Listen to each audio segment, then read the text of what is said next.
Gracias por acompañarnos aquí a Mano Limpia. Seguimos. Vamos a continuar hablando ahora del tema de la cumbre. Tengo aquí una serie de invitados. Por una parte, Enrique Patterson, periodista, analista político. Roberto Ruiz Casas, del Foro de Promoción Democrática Continental. Bienvenido, muy buenas noches. Uber Matos, de Foro de Promoción Democrática Continental, también nieto de Uber Matos, el comandante Uber Matos, y también me acompaña Carlos Amel Oliva, líder juvenil de la UNPACO. Muchísimas gracias a todos por estar aquí en el programa. Quisiera rápidamente una reacción de cada uno de ustedes. Se habló mucho, se especuló, se dijo que el plato fuerte de la cumbre iba a ser ese encuentro entre Raúl Castro, Barack Obama, el apretón de manos, el encuentro. Una reacción de cada uno de ustedes. Enrique. El plato fuerte mediático de la cumbre fue ese encuentro, porque indudablemente la prensa internacional estaba buscando, pero me parece que desde el punto de vista de Cuba, lo más importante, el plato fuerte precisamente fue el documento que estos señores que están aquí ayudaron a elaborar, y que realmente es el documento del Foro de la Sociedad Civil, que tiene seguimiento, y a mí me parece que es una victoria que hay que reconocerlo como tal, que esta vez se ganó. Roberto, ese ellos documento, participaron en esa victoria y fueron hablemos del documento, Roberto. Mira, el documento lo principal que tiene, que está hecho en la forma más democrática que se puede hablar, porque fue conceptualizado por 33 países, delegados de 33 países que estábamos reunidos en una mesa. Conceptualizamos los puntos en hora y media, y en 2 horas y media llegamos a redactar el documento, bajo presiones, porque siempre tuvimos una presión desde que fuimos expulsados del recinto donde teníamos que trabajar. Y para mí es grandioso. Cuando la gente lea el documento, lo que hay es un triunfo de la sociedad civil y de la democracia a nivel latinoamericano, o sea, en todo el continente. Uber Matos, bienvenido al programa. Rápidamente, una síntesis de ese documento, ¿qué resaltarías? Bueno, para mí lo más importante del documento es que se hace énfasis en las situaciones en que vivimos hoy, especialmente con Venezuela y Cuba, y habla directamente sobre los derechos humanos y las violaciones que están ocurriendo. Y lo más importante es que se sugiere la creación de una relatoría para que se enforce la Carta Democrática, que es lo más importante. O sea, yo creo que ese punto fue lo fundamental de ese encuentro. Carlos, ¿cómo lo ves? Bueno, concuerdo con Patterson y agrego además que el gobierno de Cuba envió a esta delegación oficialista, al igual que el gobierno de Venezuela envió a una delegación que responde a sus intereses, precisamente mirando el marco en que se iba a desarrollar la cumbre y con el objetivo de que no saliese este documento. Y creo que es una victoria de que se haya redactado. Y ¿Te refieres a las agresiones? No, al documento. Sí, me refiero a las agresiones, exactamente. Yo digo que no cabe duda de que esto es una orden de Maduro y de Raúl Castro. Ningún grupo de este tipo, bajo un régimen como el de La Habana y el de Venezuela, le da autonomía a estos grupos para que hagan tomen semejante actitud de boicotear la cumbre, porque eso fue lo que hicieron. Intentar boicotear esa cumbre. Claro. Mira, hay algunas cosas que son interesantes. Ningún gobierno, ni ningún grupo político se retira de un foro si está ganando. Claro. O sea, desde aquí fuera estábamos mirando una cosa. Esta gente se retira. Cuando tú cedes un espacio es porque ya el espacio no lo controlaste o porque no tienes territorialidad en ese espacio. Por lo tanto, esa retirada de ellos del foro es sencillamente el reconocimiento de la derrota, que sus ideas totalitarias no se la pudieron instigar a Latinoamérica. Y eso es extremadamente importante. Como me parece también importante, hay algo que me llamó mucho la atención. Venezuela, Ecuador, este grupo bolivariano, están tratando de torpedear y de quitarle fuerza a la Comisión Interamericana de Derechos Humanos, ¿no? Y en el documento lo que se está pidiendo es fortalecer la independencia y las facultades de la Comisión Interamericana de Derechos Humanos. Eso va en contra precisamente de los intereses de estos regímenes totalitarios. Y la otra cosa que quiero decir es, esto ya tiene que ver mucho con los cubanos, uno gana las batallas pero también tiene que apropiarse del relato.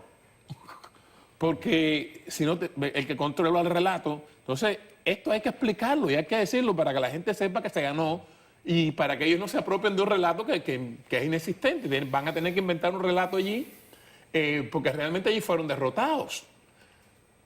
Totalmente derrotados. Y la imagen que han dejado ante la sociedad civil latinoamericana es una imagen extremadamente negativa y de un régimen de fuerza que es incapaz de dialogar con sus propios ciudadanos sencillamente por disenso, y que cuando disienten con alguien lo quieren golpear y llegan hasta el punto de golpear a ciudadanos extranjeros en un territorio latinoamericano sencillamente porque no están de acuerdo con sus posiciones. Eso es una imagen imborrable. Precisamente hablando de ese tema de la violencia, le voy a dar las buenas noches desde Georgia a Félix Ismael Rodríguez, oficial retirado de la CIA. ¿Qué tal, Félix? Bienvenido al programa. Buenas noches. Un placer de estar contigo, Félix. Igualmente que estés con nosotros. Antes de la cumbre, habías estado aquí en el programa y nos habías anticipado que ibas. Y nada, hemos visto las imágenes, la agresión que hubo en el parque. Tú estabas allí. Aunque ya lo hemos conversado, ¿puedes narrarme rápidamente qué fue lo que ocurrió? El régimen ha dicho que ustedes llegaron y quitaron una ofrenda floral que había sido puesta por ellos anteriormente. ¿Eso es cierto? En lo absoluto, eso es falso. Ahí no se quitó ninguna ofrenda floral, ni siquiera estaba ninguno de ellos ahí.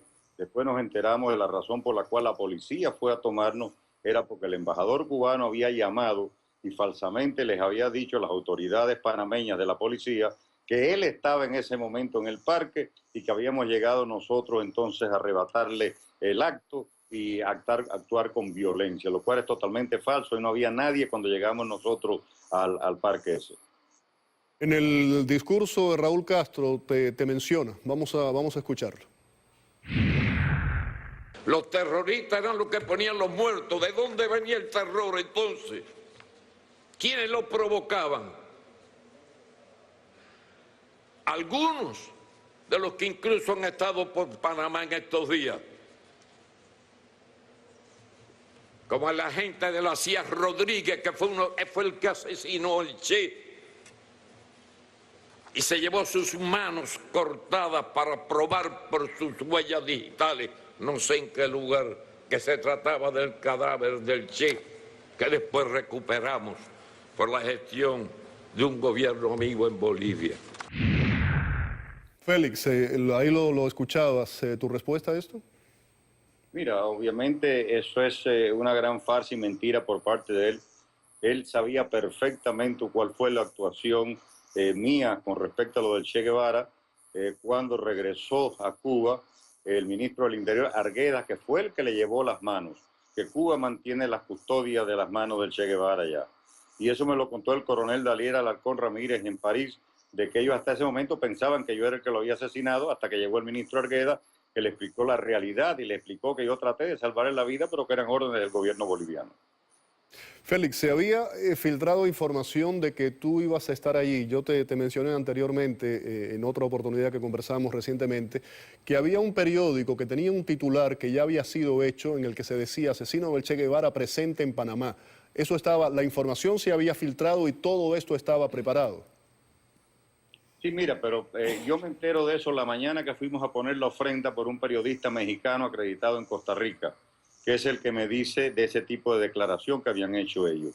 Pero ellos no tenían ningún conocimiento que íbamos a ir a poner las flores al parque ese Porras.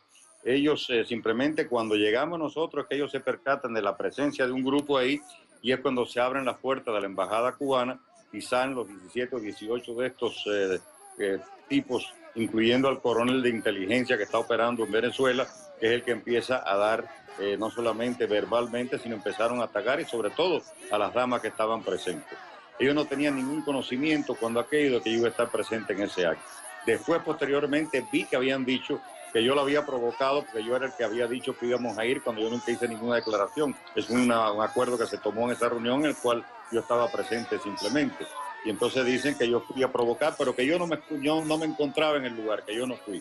Claro, ellos no me identificaron estando ahí presente. Félix, te agradezco que hayas estado con nosotros aquí en el programa. Félix Ismael Rodríguez, ahí lo tenían, nos acompañaba desde Georgia. ¿Estás en el norte de Georgia, en una universidad?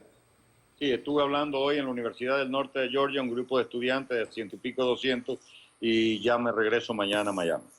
Muchísimas gracias. Envío un abrazo acá en la distancia. Gracias. Ahí lo tenían. Félix Ismael Rodríguez era una de las personas que ustedes vieron que estuvo en ese parque en el momento que se produjo esa agresión por parte de turbas castristas. Quisiera un poco, si les parece, hablar del encuentro de Raúl de Obama y lo que dijo en varias ocasiones Raúl Castro sobre Barack Obama. Vamos a poner algunas de las declaraciones de Raúl sobre Barack Obama.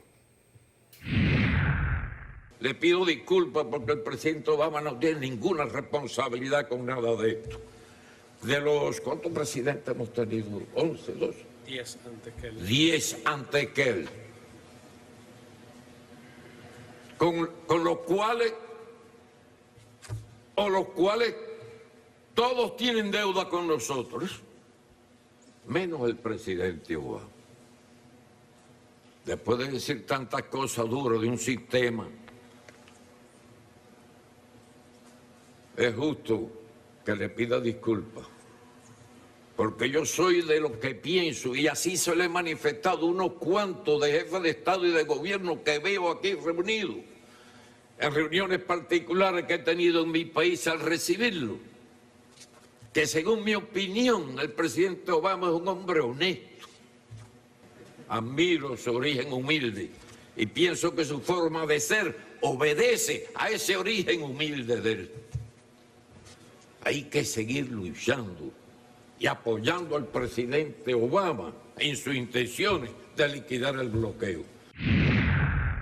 Bueno, ahí lo tenían. Tengo que ir a una pausa.